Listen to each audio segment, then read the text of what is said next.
Welcome to Highfalutin Low Carb, the almost weekly web series where we find and test the best low carb recipes this crazy internet has to offer. Today, we're gonna be tackling French fries! Wow, it's been a while since I've used my Oprah voice. French fries, French fries. Everybody wants a low carb French fry, don't we all? And not a potato in sight. So today what we're gonna do is try, just like our hash brown battle video, which if you've not seen it, I'll link up above over here. Just like our hash brown battle video, we are gonna try a few vegetables that can stand in the place of a potato so that we can make low carb French fries. As you can see here, we've got 4 things that we're going to test today. Obviously, boom, we've got some zucchini. These are turnips, which did really well for us in the hash brown video, if you remember that. So I'm looking forward to that. Over here is jicama, and a lot of people wanted me to test jicama for the hash brown battle video, and I couldn't find any locally, but I did this time. So definitely one of our options is a jicama. This guy is heavy, he is dense, they're really crispy. I've generally eaten them raw. That's probably the way you've had them, in like a slaw or a salad. But apparently they cook up rather nicely as a French fry. So we're gonna try that. And then the other, our last item is something that's kind of near to my heart, the rutabaga. Some people say rutabaga. No, I think it's just a rutabaga. It's also, I think, called a Swede. Is that what they, S-W-E-D-E? I think that's the name. I was researching this, and it was about to take a large Swede and cut it, and I was like, what in the world's a Swede? Apparently that's what people over across the pond call a rutabaga. So we're going to try the rutabaga. These come with a hard wax shell on them, so just be aware of that. We've got to peel all of these. So that's what we're going to do. We're going to cook these all today in the oven. These are going to be oven fries. And just because it's easiest for us to test 4 different things, for me here in the test kitchen without a vent hood and all of that. But you could definitely fry these. That is an option. But what we're going to do, we're going to bake these in the oven, fairly high temperature. We're going to just put a little bit of oil and salt and pepper on each of these, except for the zucchini. We got something a little bit different we're going to do for that. So we're cooking them all the same. The seasoning and all will depend on how, if you like spicy fries, do spicy fries. If you like garlic fries, do garlic fries. But today, just for the purposes of testing which of these tastes the most potato-like in a fry, salt, pepper, and some oil. So let's get started here. The first batch, we're going to cook them in batches of 2. I'll do like 2 of these, 1 round, and then 2 of these in the next round. While we're preparing one can be baking, and we'll taste them all at the end. I will say that they need to be eaten quickly after coming out of the oven or the oil. They get soggy fairly quickly. That's just the fact of the matter, that the vegetables that we use that are low carb are generally a little higher in moisture. So that's part of the reason there. So let's get started. Okay, for round 1 here, the 2 we're going to choose, I think, are the jicama and the rutabagas. They're about the same firmness. These are extremely firm fruits. And the reason I say that is because you need a very, very sharp knife to do this with, particularly the jicama. These are difficult to get a handle on, and they're slippery and they're dense. I mean, this is hard as a rock. So you've got to peel these, so be careful peeling it. These are difficult to peel, and let's just take this peeling off.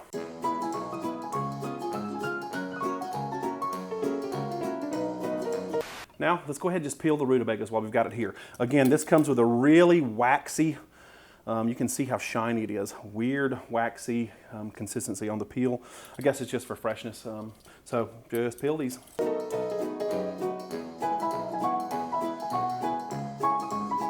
With both of these, we're going to parboil them. Behind me is a pot of boiling salted water. We're going to cook them after we get them in our French fry shapes. We're going to cook them for about 10 minutes. We're going to parboil them. That just takes some of the time that they're going to need in the oven off. Makes them a little bit creamier kind of on the inside and gets them cooked more thoroughly through. Let's start with the jicama.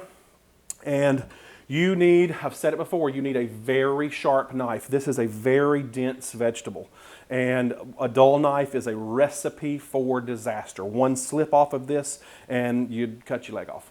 Use a honer. I mean, it's the AccuSharp. Yeah, AccuSharp. This little guy's like $7 and it is genius. I love it, I love it, I love it. You just lay it down like this, and you want to hone your knife before each one of these, because truly If you ever needed a sharp knife, now's the time. So let's do this. If you have a mandolin, that's the way to go, truthfully, a mandolin. Let's do it this way. Let's cut right down the center. And wow, yeah. So let's just trim some of this down. What we want to do is make some French fry shapes.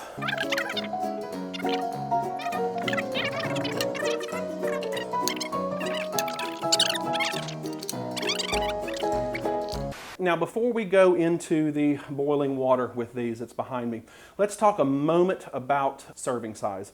The numbers that you're going to see on the screen today for each of these vegetables is for 100 grams of the product. I know here we don't use the metric system a lot, but it's an easy average number, and it is generally an average serving size. So just for giggles, let's see how many of these, just so we can see a serving. What does 100 grams look like? So let's tear that. All right, so I'm just going to start adding a few of these French fries so we know how many we can get for our, okay, one of those is 20 grams, it looks like. 40. That's 95. Let's swap out one. Okay, that's 103. That is 103 grams right there. So for what I've done, my French fries are a little too large. Probably should have made them a thinner size. But you see that? That's what we're talking about, 100 gram serving. So be aware of how many you're eating when you're calculating your carb counts, which will be on the bottom of the screen. Realize how much you're supposed to be eating. That means that this right here is, gosh, 6 or 8 servings, right? Because that's 4 of those. So anyway, just wanted you to be aware. Always be aware of portion sizes. Even though it's low carb or in keto, you gotta be careful. So, all right, into the boiling water for 10 minutes. I'll meet you right back here. Okay, while our jicama is in the hot tub, we are going to turn our attention to the rutabaga that we peeled earlier. So we're just gonna do the exact same thing.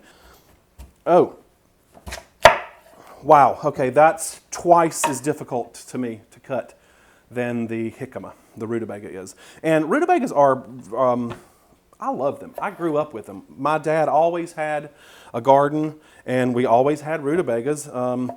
And he would just cut them into cubes, cube it, boil it in salted water, and we would salt and pepper them and eat it like a boiled potato. I love them. A lot of people think it has an unusual flavor, but much like the turnips and the radishes in the hash brown video, once you cook these, it really mellows out. But it does have a little whang to it, which if you're a root vegetable lover like me, it's great. So, all right, let's just keep going. We're gonna make French fries out of these.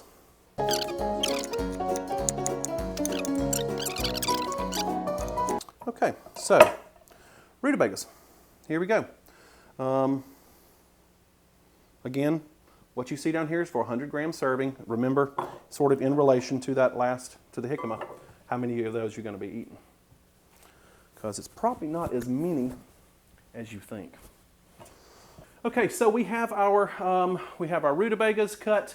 Our jicama still has a few minutes left in the water. So what's going to happen is the next time I see you, I will have taken out the jicama. It's going to be drying. The rutabagas are going to go in, and then those will be dried.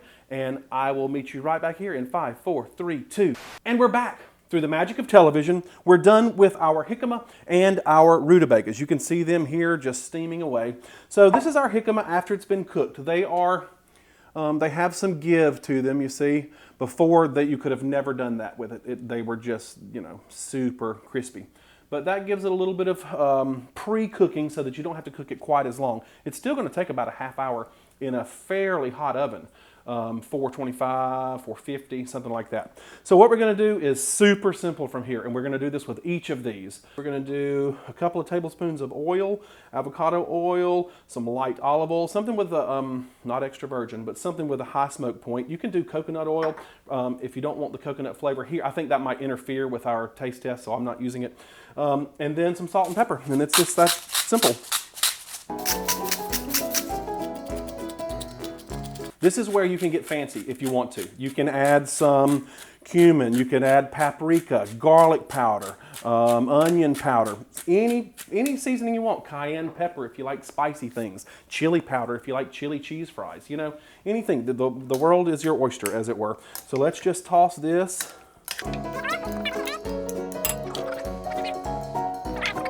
All right, so what we're gonna do is, this goes on a parchment-lined baking sheet.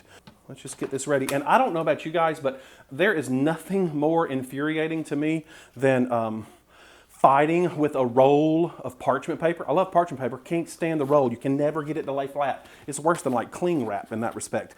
I have just discovered that they come in pre-cut sheets which aren't rolled. They don't have the big curve in them, so they're so much easier to use. I love them. So, blah, look how much easier that was. And it lays flat. You don't have to do some kind of origami to get it lay flat and anything. So anyway, let's just put these on a baking sheet, spread them out.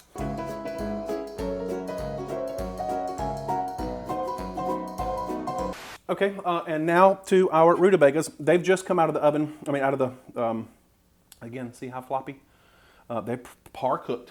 They just came out of the boiling water. I'm just gonna use the same oiled bowl that we just used for the jicama. There's no sense in making a mess. And again, same exact thing, a little bit of oil. There's probably too much oil. And some salt and pepper.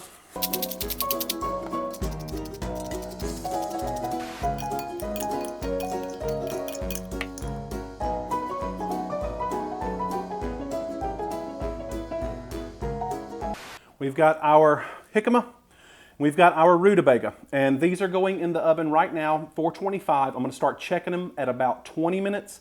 Could take 30, maybe 35, depending on how thick you cut them, because these were cut really thick. I shouldn't have made those quite that big. But anyway, here we go, in the oven. And now we're gonna turn our attention to the turnips and the zucchini. We're gonna do exactly what we did with the rutabaga and the jicama with the turnips. We've gotta peel them and slice them into French fry pieces, and then we're gonna toss them in the boiling water back there for about 10 minutes and then strain them.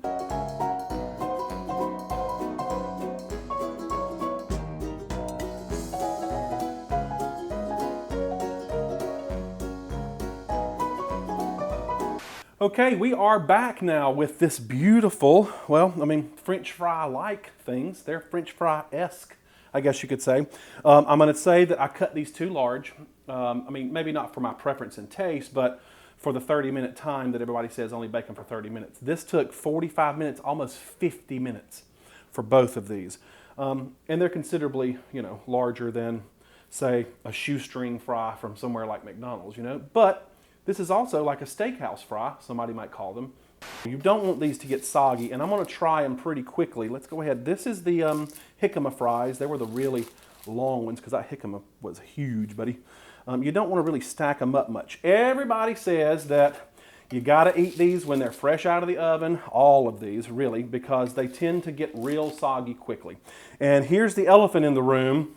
Well, Wesley, why didn't you fry them? French fries are fried. They're not made in the darn oven. Yeah, I know.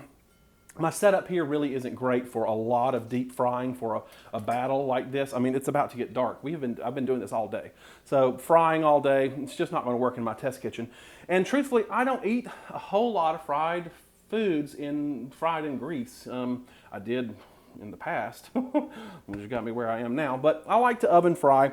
These all would definitely be crispier in a fryer if you fried them. Let me just give you a caveat here. All of these vegetables have way more moisture content than does a potato. So if you do decide to fry these in some oil, just a couple of tips here. You want to double fry them. I just was talking with Misty.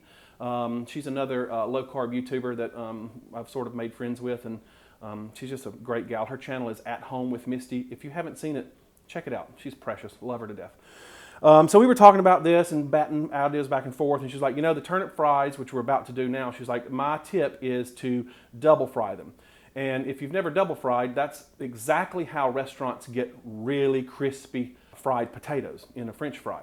You don't just fry them once. It's the Belgian technique of double frying. So you have relatively moderately hot oil for your first fry, and you fry for a longer amount of time, and that drives out the moisture, right? And You take them out, and they're going to be soggy and floppy. You take them out, let them cool, and then crank your oil up a little bit more to get it a little hotter so you can brown. And this time you throw them in, and it's super hot. You get the hot oil explosion, and then that turns brown. That's where you're browning it. So the first one was to cook the inside of the potato, and the second fry is to cook basically the outside of the potato and get the crispiness that we know and love as a fry.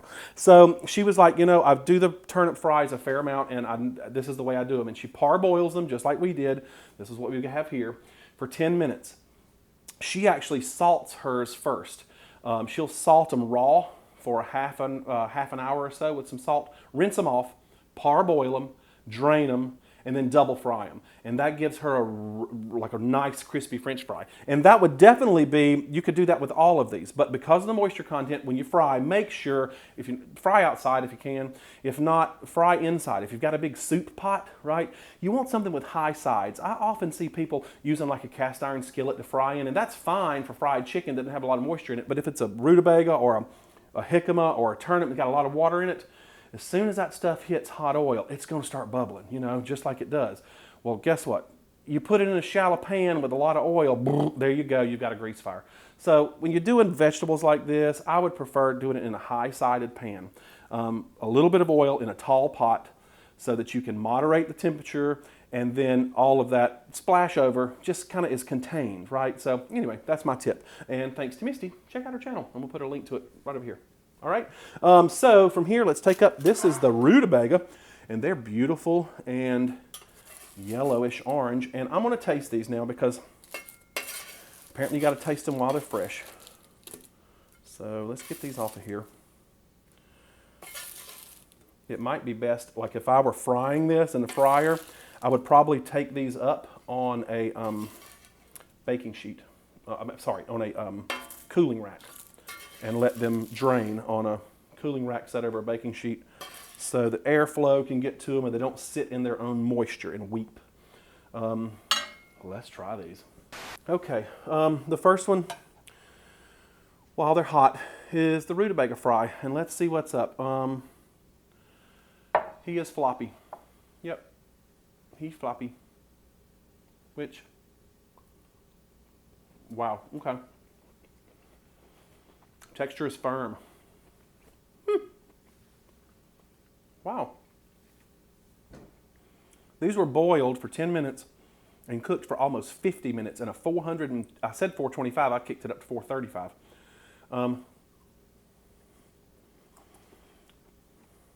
Wow.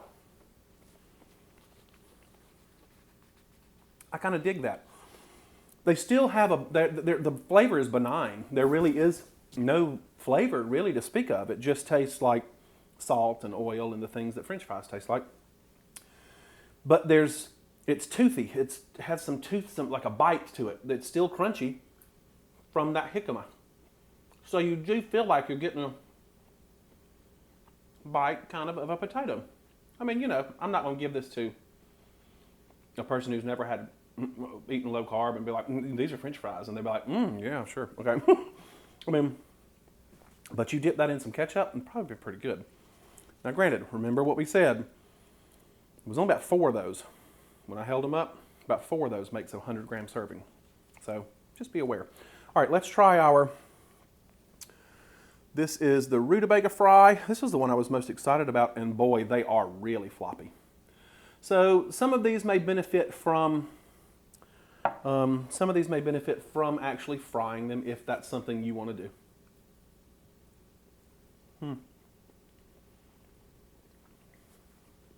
Much softer. Taste is divine. The taste is great. But I preface that by saying I love rutabagas to begin with. That's good. It's real soft. You're not going to mistake that for a crispy French fry. But if I had cut those a little smaller into a shoestring shape and put them in a little bit hotter oven, they may have held up a little more. But as it is, both of those are great sides in and of themselves. So, okay. I'm going to put these on the back burner And now let's start on the other two recipes. Let's get started with the turnips. These are going to be no different than the other two we just did. I just didn't have space in the oven to do all four of the recipes at the same time. So here we go. We've already parboiled these turnips. We sliced them, parboiled them. They're going straight into this bowl that we've already used twice with oil and spices.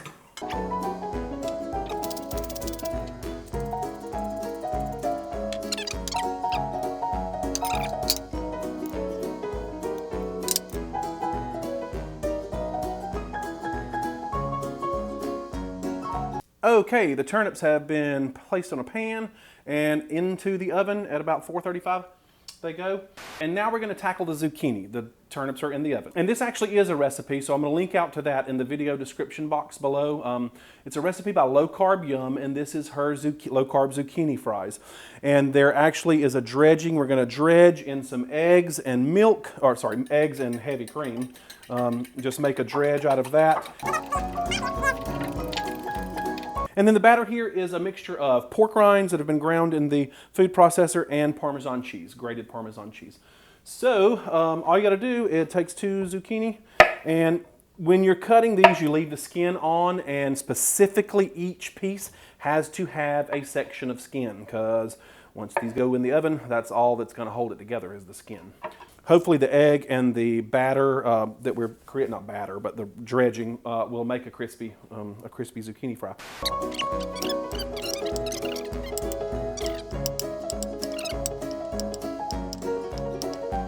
We're going to put this on a baking sheet with lines with parchment paper with a baking rack on it. These need to sit on a baking rack.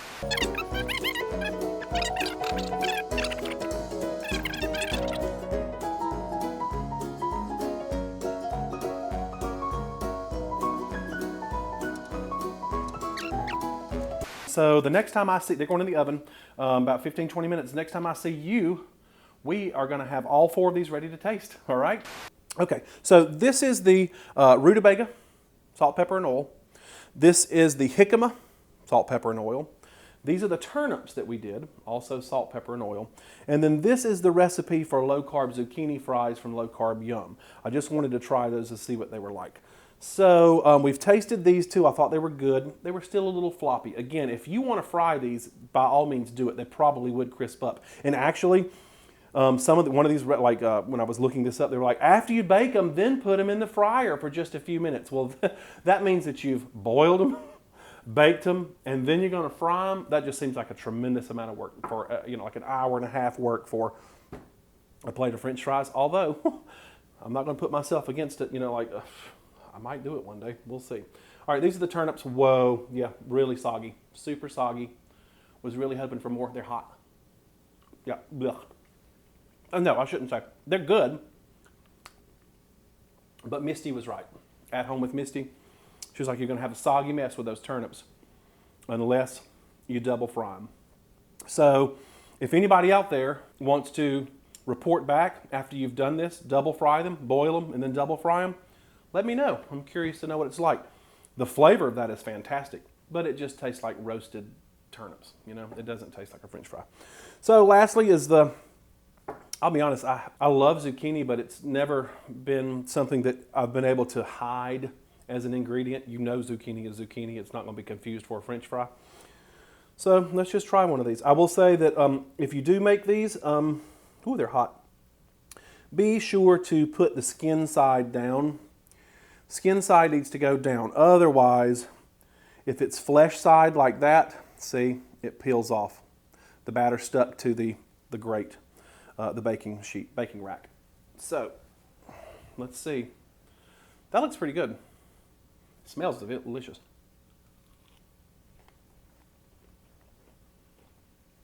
That's very good. It's crunchy.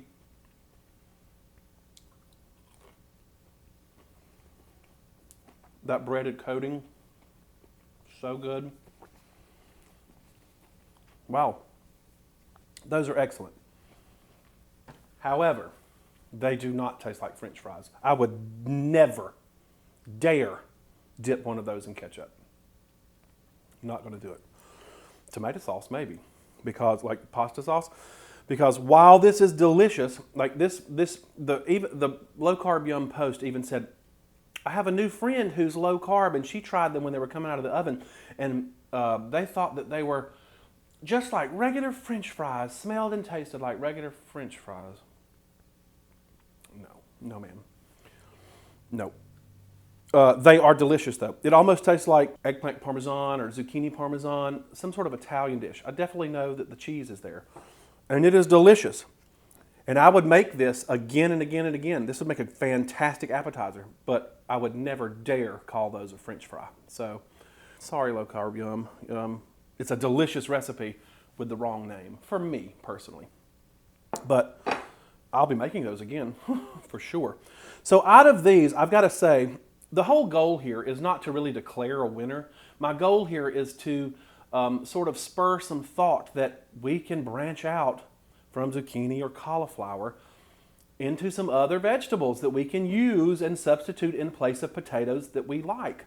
And rutabagas and jicama are awesome. So of these, the rutabagas and the jicama are my stars today. The jicama probably more so, because that's still pretty firm, looks like a potato. I mean, doesn't it look like a French fry? Hello. And there's give to it. It's fighting back. It tastes like a, possibly, it almost tastes like an underdone French fry, which there's some days when I'm craving carbs, I'd take an underdone French fry. So if I was going to dip one in ketchup and eat it like a French fry and serve it with a hamburger, it would definitely be either the jicama or the rutabaga out of these. This would be my fabulous appetizer for the beginning of a meal or a snack while you're watching a movie, something like that. And the turnips I love. I love the taste of the turnips. But again, try Misty's way to fry it. So, all right, there you have it, folks. French fries. Venture out. Try some things that you've never tried. You're not going to go back to a potato, but there are a lot of other vegetables like jicama and rutabagas that we all need to explore. I really appreciate you coming along on this journey. These videos are a way for me to maintain my low-carb way of eating. And the fact that I have to stare into the end of this camera every week or so, I know I missed you last week, I was sick.